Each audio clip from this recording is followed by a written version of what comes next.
The cargo bay of the Stellar Wanderer hummed with the familiar vibration of a ship pushing through hyperspace. Marcus Kane ran his calloused hand along the sealed containment units, double-checking the manifest one final time. 37 cases of archaeological equipment, enough protein synthesizers to feed a small colony, and one very expensive quantum dating device that probably cost more than his entire ship. Another day, another mysterious dig site, he muttered to himself, a habit he'd developed during his years of solo freight runs across the Outer Rim. The job posting had been unusually lucrative, enough to keep him flying for 6 months without taking another contract. The only catch was the destination, Kepler 4 to see, a world so remote it didn't even appear on most star charts. The navigation computer chimed softly, indicating their approach to the drop point. Marcus settled into the pilot's seat, his weathered face illuminated by the soft blue glow of the instrument panel. At 34, he'd been hauling cargo across the galaxy for over a decade, preferring the solitude of space to the complexities of planetary life. No commitments, no complications, just him, his ship, and the endless expanse of stars. The hyperspace tunnel collapsed around them, revealing a rust-colored world hanging against a backdrop of unfamiliar constellations. Kepler 440 to see looked like a dozen other worlds he'd visited, barren, windswept, and utterly uninviting. But as his ship descended through the thin atmosphere, Marcus caught sight of something that made him sit up straighter in his pilot's chair. Massive stone structures jutted from the planet's surface, like the bones of some colossal beast. Even from orbit, he could see they were clearly artificial to geometric, too purposeful to be natural formations. The research station squatted nearby, a collection of prefabricated modules connected by enclosed walkways, looking incredibly fragile against the ancient monumentality of the ruins. Marcus set the Wanderer down on the designated landing pad with practiced ease. The station's airlocks cycled, and a small group emerged to greet him. Leading them was a woman who immediately captured his attention, not human, but humanoid, with skin that shifted between deep purple and midnight blue depending on the angle of the light. Her silver-white hair was pulled back in a practical ponytail, and she moved with a fluid grace that suggested both intelligence and physical capability. "Captain Kane?" Her voice carried a melodic accent that made standard galactic common sound almost musical. "I'm Zarah Vex, xenoarchaeologist. Thank you for making the journey out here." Marcus found himself momentarily speechless, struck not just by her exotic beauty, but by the intense curiosity that sparkled in her golden eyes. He'd encountered dozens of alien species in his travels, but something about Zarah felt different, familiar, despite their obvious differences. "Just Marcus is fine," he managed, extending his hand in the human gesture of greeting. When she took it, her skin felt surprisingly warm, and he noticed the way her bioluminescent markings brightened slightly at the contact. "Marcus." "Then," she said, her lips curving into a smile that seemed to light up her entire face, "I hope you don't mind staying for a few hours while we sort through the equipment. Professor Kett is eager to examine the quantum dating device before you leave." "No problem," Marcus replied, though he normally preferred quick turnarounds. Something about this place, or perhaps this woman, intrigued him. "Mind if I take a look around while you're busy?" "Those ruins look pretty impressive." Zarah's expression shifted, becoming more serious. "Actually, that's probably not advisable. The structures aren't entirely stable, and there are unusual energy readings throughout the complex.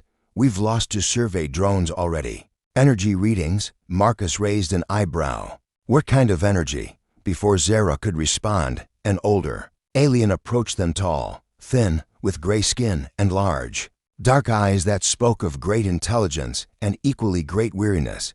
"Professor Kett," Marcus assumed, noting the way the other researchers deferred to him. Double quotes, "Our pilot," Kett said, his voice carrying the weight of authority. "I trust the journey was uneventful." "Good.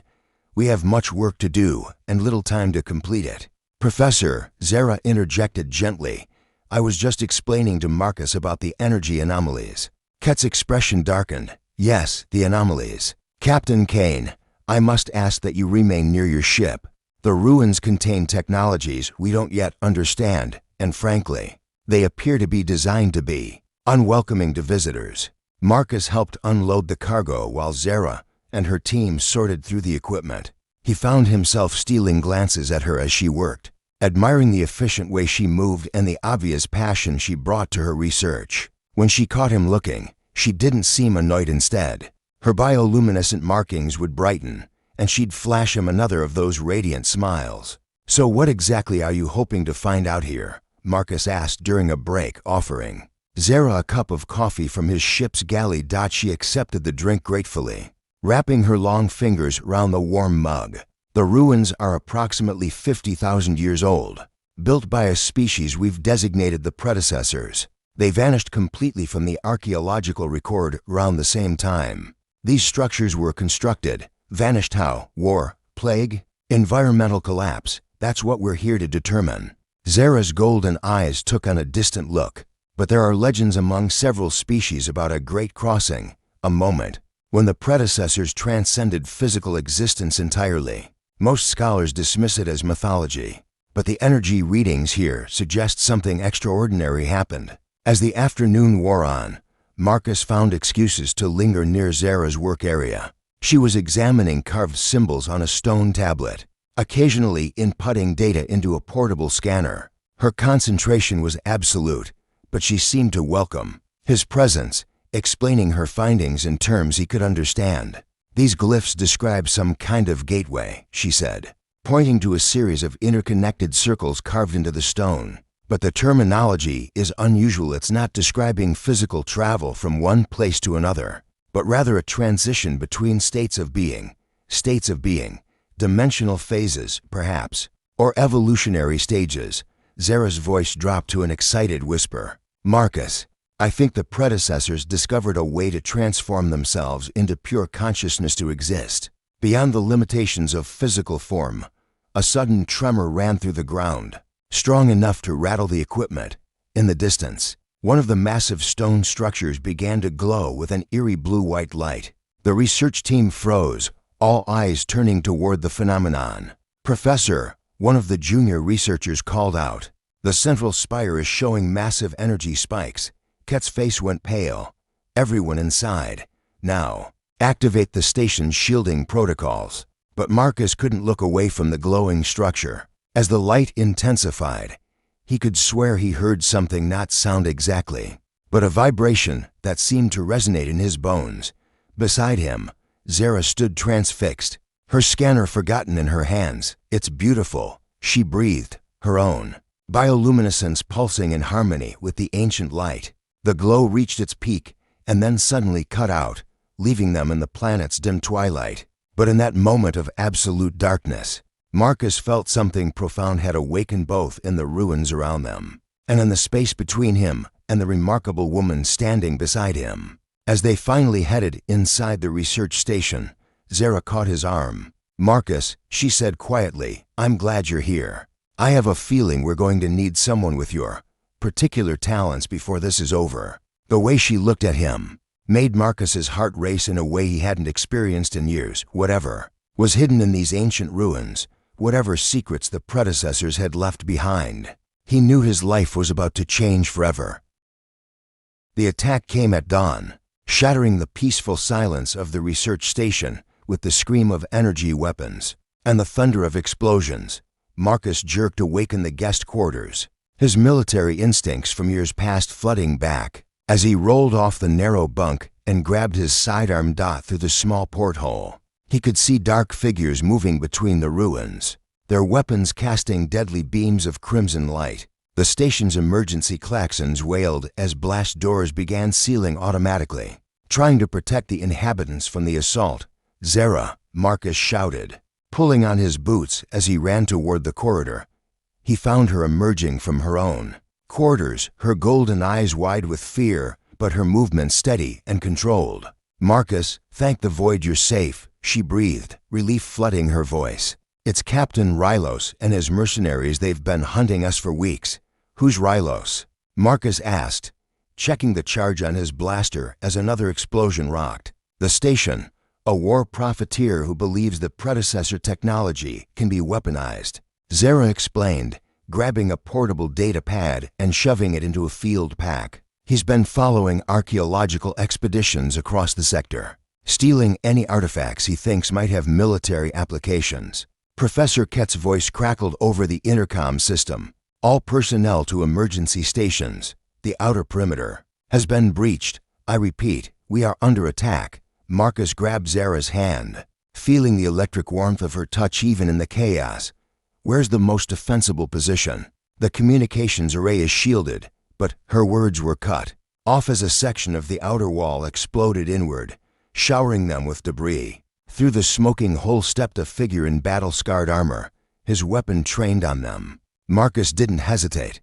He pulled Zarah behind him and fired, his shot catching the mercenary in the shoulder and spinning him around. Move, now, they ran through the corridors as the station fell apart around them, emergency lighting casting everything in hellish red shadows. Behind them, Marcus could hear the methodical sweep of the attackers, their boots ringing against the metal decking. There's a maintenance exit that leads to the ruins, Zarah said. Her breath came in short gasps as they sprinted toward the station's rear section. If we can reach the central complex, we might be able to hide in the underground chambers.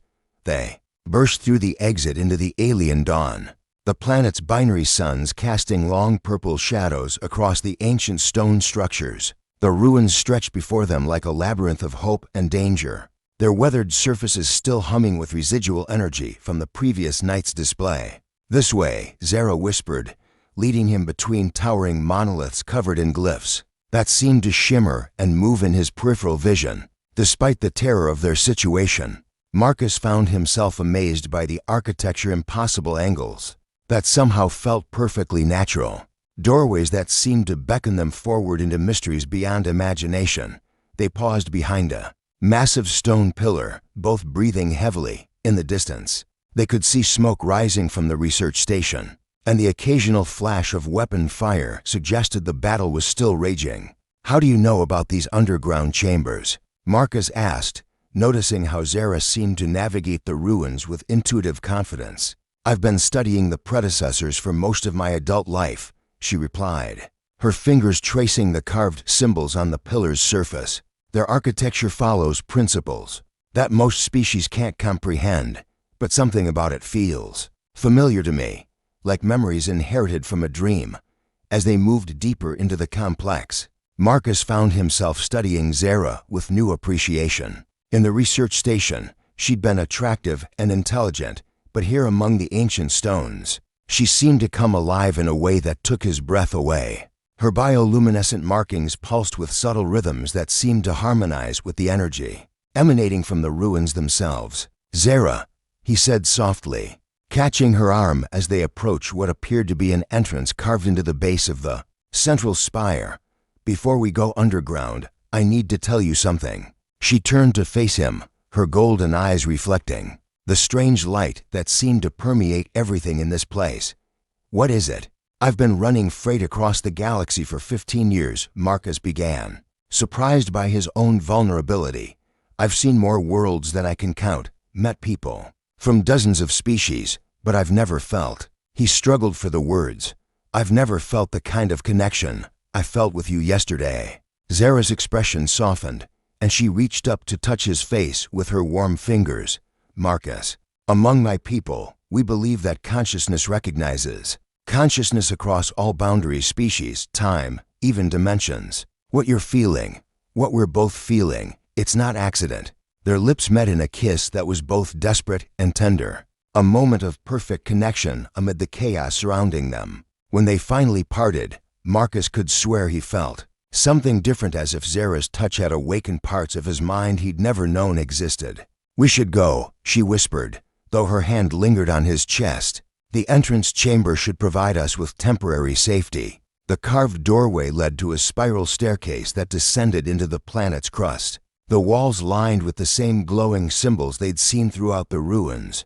As they descended, the air grew warmer and seemed to thrum with barely contained energy. The power source for all of this must be incredible, Marcus observed, running his hand along walls that felt more like living tissue than carved stone. It's not a power source in any conventional sense, Zarah explained, her voice echoing strangely in the narrow space. According to the texts we've translated, The predecessors learned to harness what they called consciousness energy, the fundamental force that gives rise to awareness itself. They emerged into a vast underground chamber that defied all architectural logic. The ceiling stretched impossibly high, supported by pillars that seemed to grow organically from the floor. In the center of the space stood a circular platform, surrounded by floating crystalline structures that pulsed with internal light. By the void, Marcus breathed. "What is this place?" "The Chamber of Transcendence," Zarah whispered, her voice filled with awe. "The legends speak of it, but I never imagined." She approached the central platform with reverent steps, her scanner forgotten as she stared at the impossible beauty surrounding them. "Legends about what?" Zarah turned to face him, her expression mixing excitement with deep sadness. "This is where they made the Great Crossing, where the entire predecessor civilization chose to abandon physical existence and become something more." "You mean they died?" "Not died, transformed, evolved. They found a way to exist as pure consciousness, unbound by the limitations of matter and energy." She gestured toward the floating crystals. "These structures are quantum processors, designed to facilitate the transition between dimensional states." A distant explosion reminded them of the danger above. Marcus could hear voices echoing down the stairway. Rylos's mercenaries had found their trail. "Is there another way out?" Marcus asked, checking his weapon's charge. "I don't think so." "But Marcus," Zarah's voice took on an urgent tone, "the platform, according to the inscriptions, it's still functional. The gateway to transcendence is still active." Marcus stared at the alien woman he was rapidly falling in love with, beginning to understand the impossible choice she was contemplating. "You're talking about using it, about making the crossing yourself. It's what my people have dreamed of for generations," she said softly. "The chance to join the predecessors in their transcended state. But the legends also say that no alien species has ever survived the transition. The neural pathways required for consciousness transfer are unique to predecessor biology." The sound of boots on stone grew closer. They had perhaps minutes before Rylos's men reached the chamber. "What about humans?" Marcus asked, though he already suspected he knew the answer. "Unknown." Zarah admitted, "Your species wasn't part of the galactic community when the predecessors vanished. There's no data about human neural compatibility with their technology." Marcus looked at the glowing platform, then at Zarah's beautiful, frightened face. In the space of 24 hours, she'd become more important to him than his ship, his freedom, or his life itself. The thought of losing her to either Rylos's greed or an ancient death trap filled him with a determination he'd never felt before. "Then, I guess we're about to find out," he said, taking her hand and walking toward the platform. "Marcus, no, if the transition fails, you'll be destroyed completely. Not even death, you'll simply cease to exist." He squeezed her fingers gently, feeling the pulse of her alien blood beneath warm skin. "Zarah, yesterday you told me that consciousness recognizes consciousness. If that's true, then maybe love can bridge any gap, even evolution itself." The first mercenary appeared at the chamber entrance, weapon raised. Marcus pulled Zarah close, their hearts beating in synchronization as the ancient machinery around them began to respond to their presence. "Together?" he asked. "Together," she agreed, and stepped with him onto the platform just as the world dissolved into light. The platform beneath their feet began to pulse with increasing intensity, resonating with a frequency that seemed to vibrate through their very souls. Marcus felt Zarah's hand tighten in his as the crystalline structures around them responded to their presence, casting shifting patterns of light across the chamber walls. "Fascinating," a voice spoke from the shadows, not one of Rylos's mercenaries, but something far older and more alien. "In 50 millennia, no organic beings have dared approach the Transcendence Gate." A figure materialized from the chamber's depths, tall and ethereal, with features that seemed to shift between solid matter and pure energy. Its form was vaguely humanoid, but composed of the same luminescent material as the floating crystals. "I am Elder Nyx," the being continued, its voice echoing with harmonics that human ears weren't designed to perceive. "I am the guardian of this sacred place, the last of my kind to maintain physical coherence in this dimension." Zarah stepped forward, her scientific curiosity overwhelming her fear. "You're a predecessor? But the records indicate your entire species transcended 50,000 years ago." "Not all of us chose the Great Crossing," Nix replied, its form solidifying slightly as it focused on them.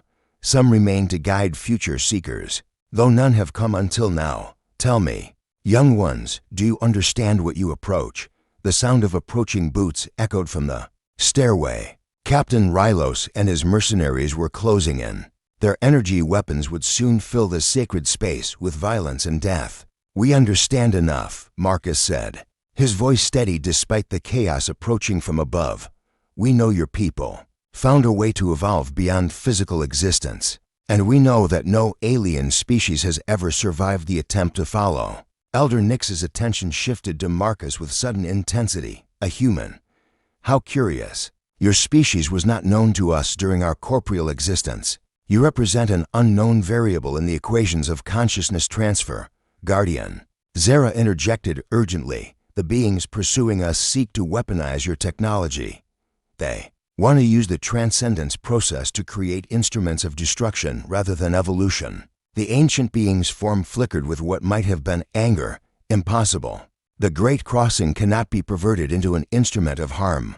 It is the ultimate expression of conscious growth, the abandonment of all material concerns in favor of pure understanding." Heavy footsteps resonated through the chamber as the first of Rylos's men appeared at the entrance. Captain Rylos himself followed, a scarred veteran with cybernetic implants covering half his face, his remaining organic eye burning with avarice.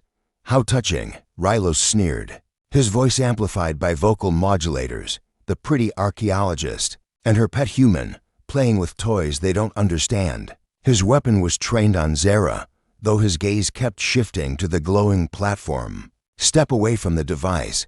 Professor Vex, my clients are very eager to examine your discovery." "Your clients will be disappointed," Zarah replied, moving protectively closer to Marcus. "The transcendence technology can't be weaponized. It's designed to elevate consciousness, not destroy it." Rylos laughed, a harsh sound that echoed unpleasantly in the sacred space.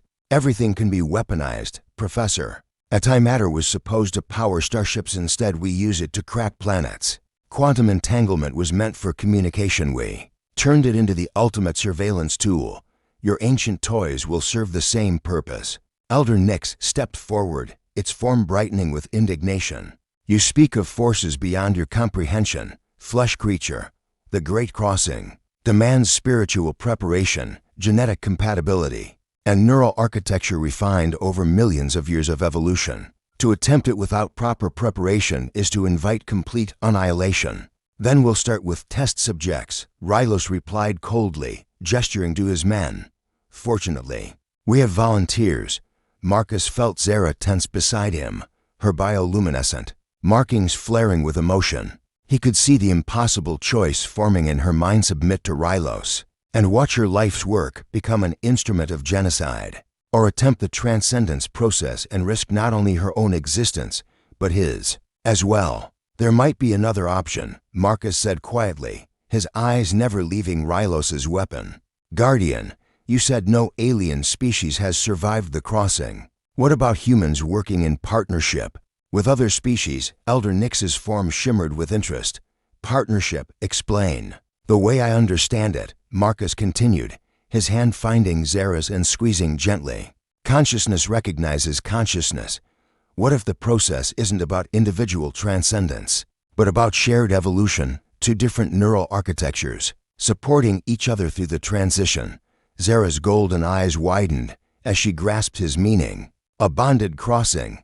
Marcus, that's never been attempted. The risk is worth taking," he finished, pulling her closer. "Zarah, in the past day I've felt more alive, more complete, than in all my years wandering the galaxy. If we're going to face the unknown, I can't think of anyone I'd rather have beside me." "How romantic," Rylos snarled, his patience clearly exhausted. "Kill the human. Take the woman and the ancient. My employers can figure out how to make their technology cooperate."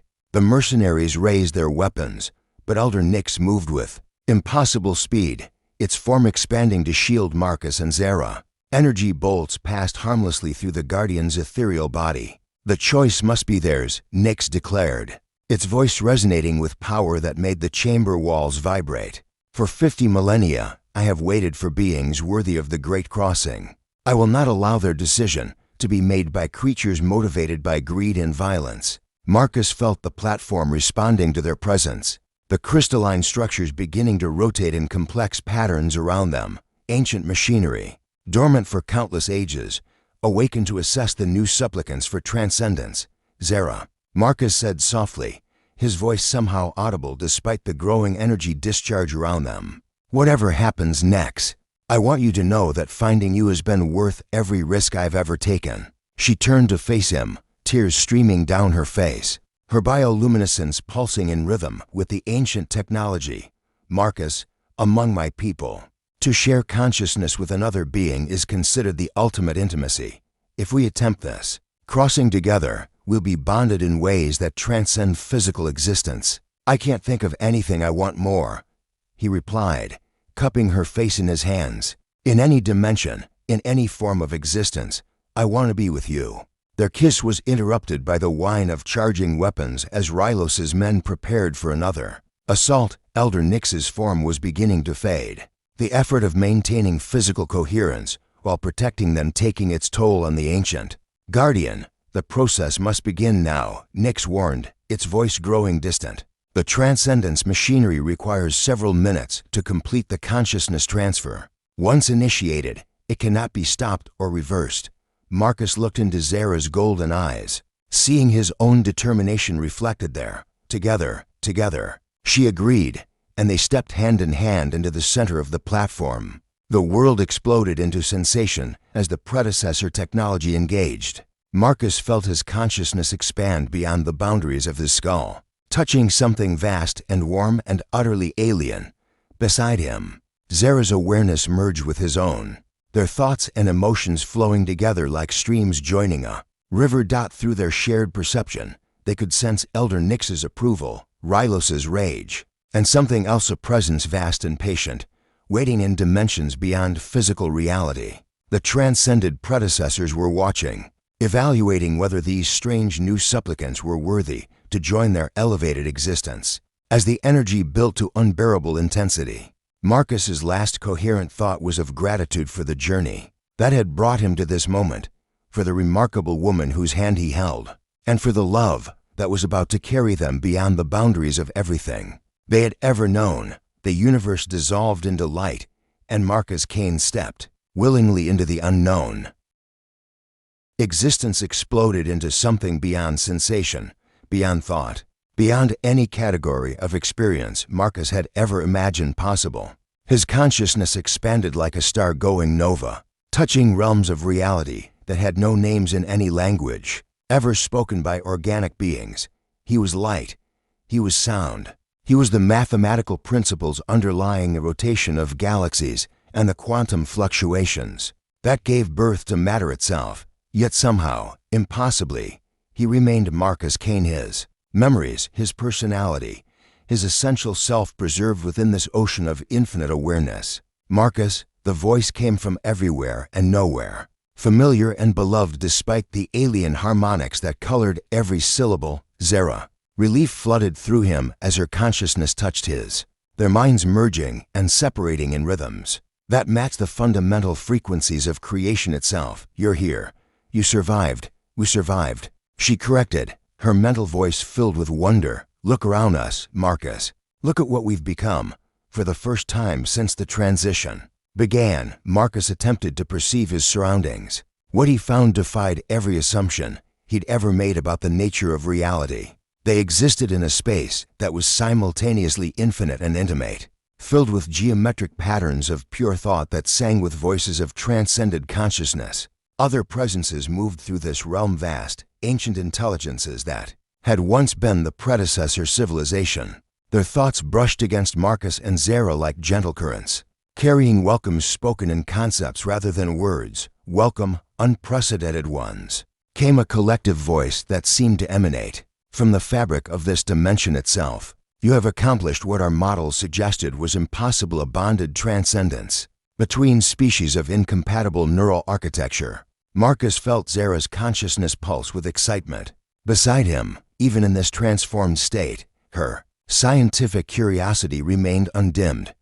How did we survive?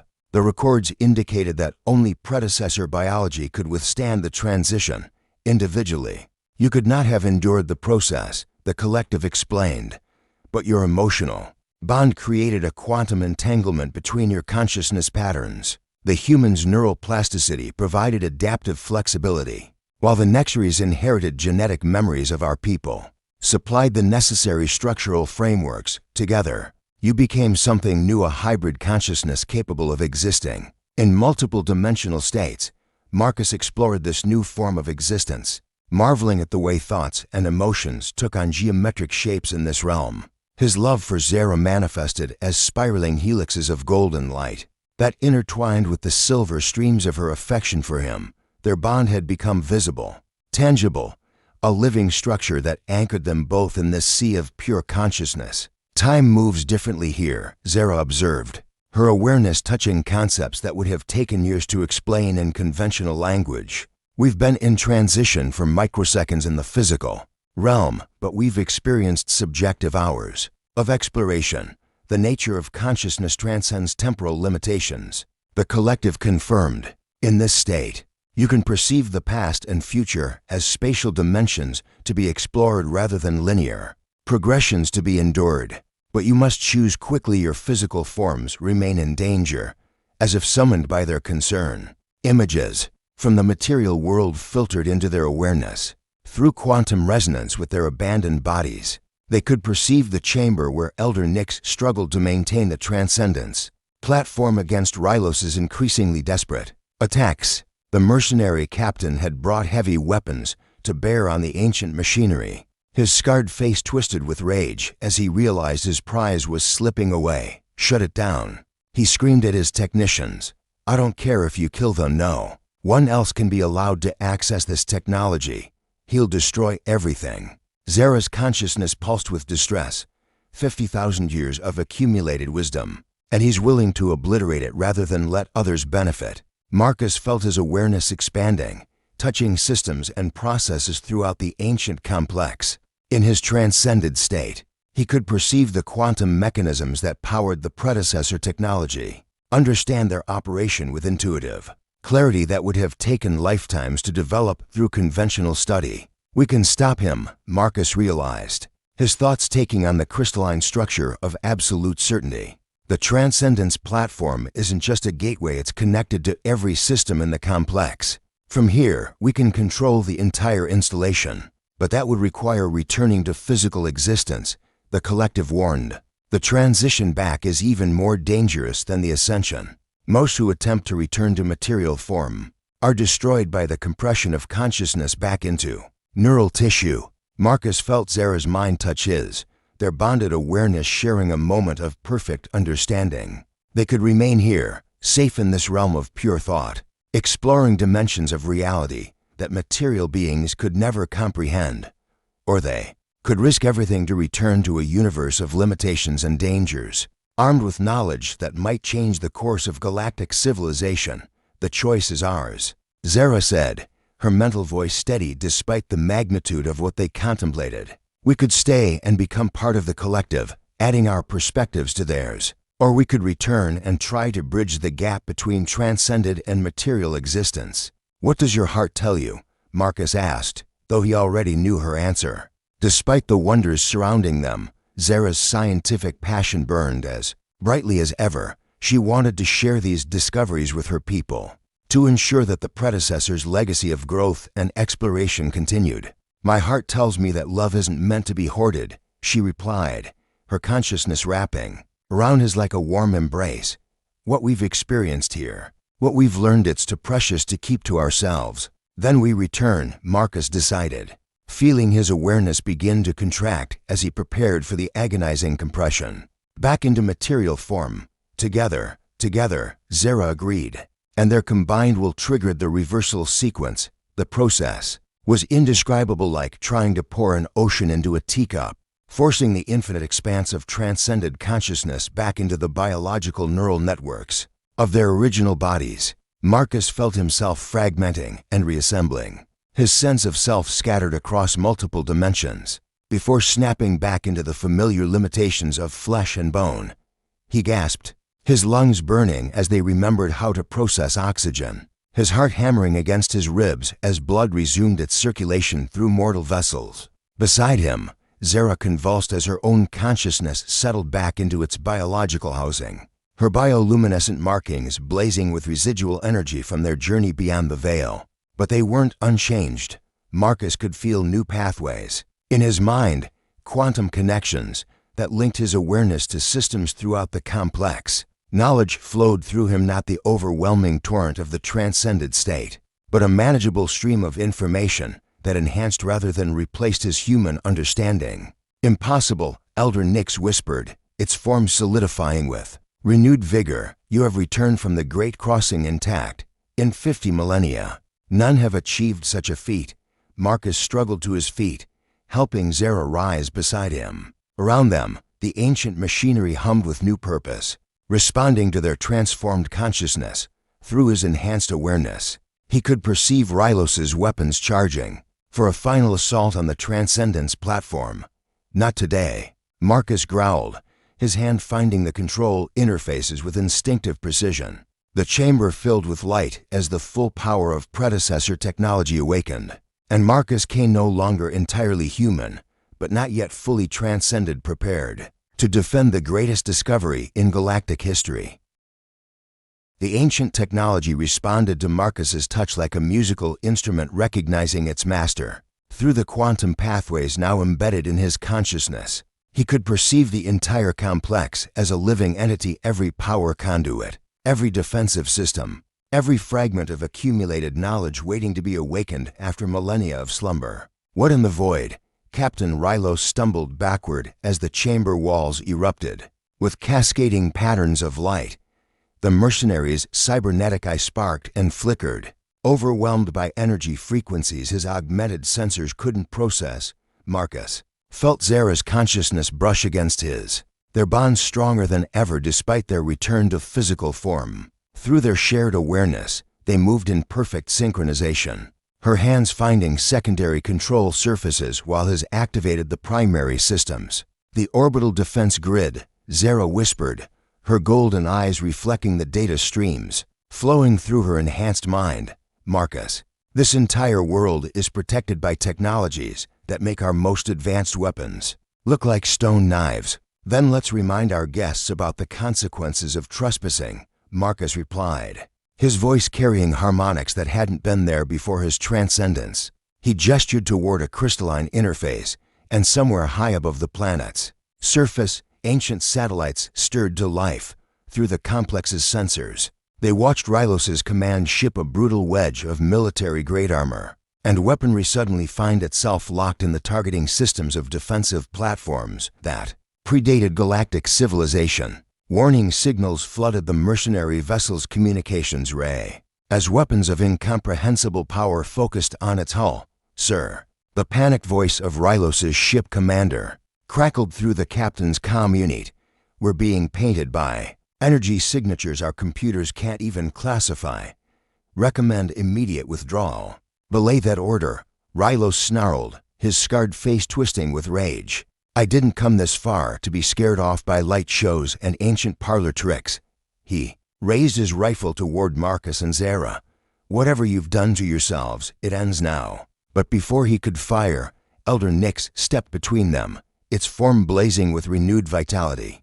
Captain Rylos of the merchant vessel Carrion Crow. The Guardian's voice resonated with authority that made the chamber stones ring like bells. You stand accused of desecrating a sacred site, murdering peaceful researchers, and attempting to pervert the tools of transcendence into instruments of destruction. How do you answer these charges?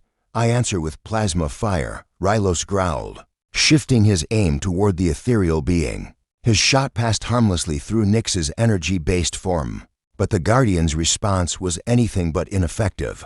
Light erupted from the ancient being's outstretched hand, enveloping the mercenary captain in a cocoon of luminous force that held him immobile, while leaving him completely unharmed. Violence has no power here, Nyx declared, its attention turning To the remaining mercenaries, this is a place of learning, of growth, of evolution beyond the crude limitations that drive your kind to warfare and exploitation. One by one, Rylos's men lowered their weapons, their faces reflecting the awe and terror of beings suddenly confronted with powers beyond their comprehension.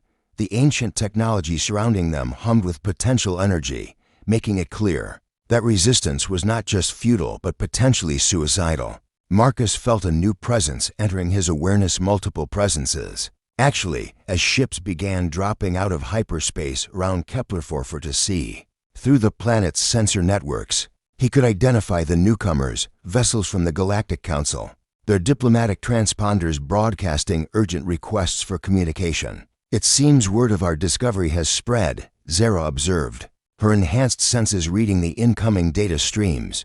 3 Council science ships, 2 diplomatic vessels, and she paused, her expression growing concerned. "Admiral Thorne's flagship. Marcus, they've sent a full task force." Admiral Thorne. Marcus knew the name from his years running cargo in the outer systems. The woman was a legend in the galactic military, known for her tactical brilliance and her absolute dedication to maintaining peace between the various species that comprised the Council.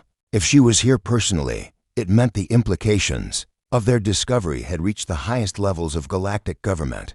"Guardian," Marcus said, addressing Elder Nyx with the respect due to a being who had witnessed the rise and fall of civilizations, "we need to establish communication with the Council ships. They need to understand what we've found here and what it means for every species in the galaxy." Nyx nodded, its form beginning to fade as it prepared to expand its consciousness beyond the chamber. "The communication arrays have been dormant for 50 millennia, but they will answer to your combined will. Speak, and your words will reach across the void." Marcus and Zarah approached the primary control interface together, their hands touching as they accessed the ancient communication systems through quantum entanglement and technologies that existed before most current species had achieved spaceflight. Their message reached the Council fleet in seconds. "This is Marcus Kane and Professor Zarah Vex, speaking from the predecessor complex.